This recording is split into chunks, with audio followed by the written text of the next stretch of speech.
Hello everyone, this is Dr. Shishma Sarila, consulting homeopath at Fidelis Homeopathy. Now we will be seeing how PCOS and Acanthosis nigricans are connected to each other. Remember, here we are talking only about females. Even males suffer from Acanthosis nigricans due to different diseases. It can be insulin resistance, type 2 diabetes, Cushing syndrome, familial tendencies, or it can be genetic syndromes, right? But in females, Acanthosis nigricans due to PCOS is a little bit more. So let me explain the pathology, right? So if you take a person who is suffering from Acanthosis nigricans, you take a PCOS patient who is suffering, right? How does Acanthosis nigricans develop in them?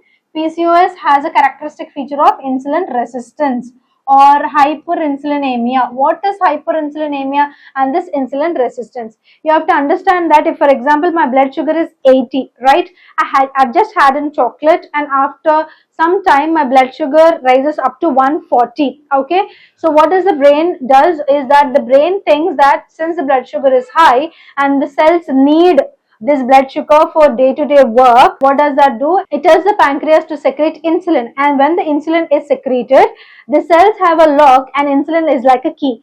Insulin goes into the cell, it opens the cell lock, and then glucose from the blood enters into the cell for day-to-day activities. But what happens either in genetic conditions or in PCOS or in certain mutations or in the familial tendencies or in Cushing syndrome or in autoimmune diseases, there are some molecular changes in this lock. Even though the insulin is there, we are not able to open the lock, right? So what the brain does is that it does not recognize the molecular change in the lock, but it recognizes only the blood sugar which is spiking in the blood. So what it tells the pancreas, you do a little bit more work and secrete a little bit more insulin. So the insulin is there, the blood sugar is also high, the insulin is also high, but there is a problem with the molecular lock, right? Or it can be such that in some autoimmune diseases and also in some PCOS patients, what happens is that the lock is normal, but the key, that is the insulin, there are duplicate keys made, like there are antibodies for this insulin. So before the insulin get released, this key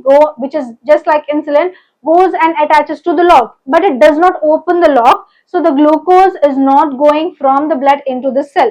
The glucose is still there. There is a lot of hyperglycemia, what we call hyperglycemia is there. Then we have this hyperinsulinemia, and then on a longer run we have insulin resistance developing, right? Even though there's a lot of insulin, the cells are resistant to it because of the molecular changes. Fine. So from here, what happens is that after insulin and after this hyperinsulinemia, insulin has a characteristic of growth factor activation. It has a characteristic of activating the growth factors. So what does this growth factor do is that it acts on the keratinocytes, which are the skin cells. The name of the skin cells are keratinocytes. So what it does is it just signals the skin cells to develop more faster, to become more thicker, to become more darker with the production of melanin, right? So this what happens is because there is growth factor activation, the skin cells which are supposed to have or supposed to develop within 28 days or 28 days will develop rapidly between 5 to 10 days, and then the skin is becoming thicker, and uncontrolled it can become much thicker. It will lose luster, it will lose all the glow, it will lose all the color. The insulin will trigger the growth factors, and growth factors will trigger the melanin or melanocytes. They will produce a little bit more darker skin tone, which is patchy in nature, which is not good to look at. So the skin is usually becoming thicker. If you take 28 days for the skin to completely come up and become a little thicker, because of this Acanthosis nigricans condition, or because of this insulin resistance condition, the skin will become thicker or proliferate faster or grow faster within 10 to 12 days itself. Usually it should take 28 days, right? But it is taking 10 to 12 days, so skin becomes thicker, it lacks luster, it lacks glow, and it will become really darker. And after becoming darker, what happens? This appears as Acanthosis nigricans. And there is continuous insulin resistance and hyperinsulinemia and PCOS. So it triggers Acanthosis nigricans as well as it maintains Acanthosis nigricans. I think with this slide you have understood how important maintaining your sugar level is either in PCOS or any of these chronic diseases. If you're someone who's suffering from female reproductive organ diseases, Fideicus Homeopathy is the answer. Here we have two kinds of consultation options. One is the online consultation option, and the second one is the in-person or the offline consultation option. If you're someone who is staying near the nearest branch of Fideicus, you can come and contact us in person. But if you're staying far away from us, you can contact us online either through audio consultation option or through the video consultation option. After the doctor consultation has been taken place and the investigations are verified and the case is completely taken and grasped from you, especially to the online clients, the medicines will be door delivered to you. If you're staying in India, it can take 3 to 4 business days. If you're staying in USA, 3 to 5 business days.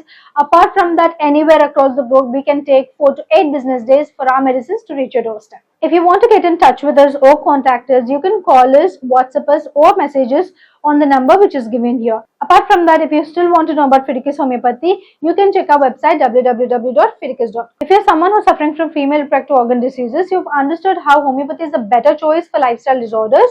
And here we are discussing why Fideicus Homeopathy is much better choice in homeopathic field. Fideicus Homeopathy stands for highest chance of health. Here we are following 3 principles.